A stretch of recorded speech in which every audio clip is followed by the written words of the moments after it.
Sa kaso ng mga nawawalang sabungero, pinaaaresto na. Eto na ho mga kababayan ko. Dito makikita natin na ang Pangulong Bongbong ay napakaseryoso.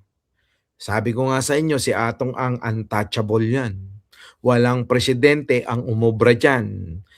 Name it, sinong presidente ang umubra kay Atong ang, kahit pa yung idol ng mga DDS lumuhod dyan.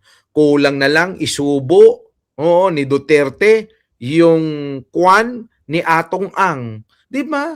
Mga kababayan ko, pero ngayon sa Pangulong Bongbong Marcos sa panunungkulan, tignan nyo naman, walang Atong-Atong Ang. Bakit? Meron pa nga nagsabi, nagbibigay daw ng contribution para sa halalan. Alam nyo ba kung magkano? 1 billion lang naman.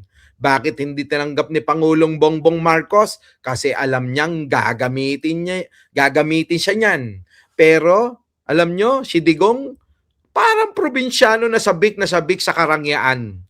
Pero kita nyo, nangyari sa kanya, nalunod sa kanyang pangarap, sa kanyang mga naranasan, kasaganahan, karangyaan, kapangyarihan. Tandaan nyo yan.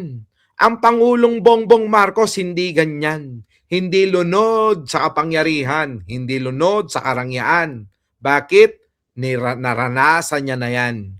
Pero si Digong, kita nyo naman, sabik na sabik yung mga yan.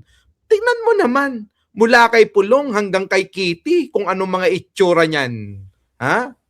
Sipin nyo maigi yan. Kaya tuloy si Jan Angeles, nagagalit na. Ha? Ang ingay-ingay ko raw. Natutulog. Natutulog na eh. Tama, mali. Kaya mga kababayan ko, pagkaisipin nyo maigi, kayong mga DDS, lumapit kayo rito at makinig kayo. Bakit etong si Atong Ang ay tinropa ng idol nyong si Digong? Isipin nyo maigi yan. Kung etong si Atong Ang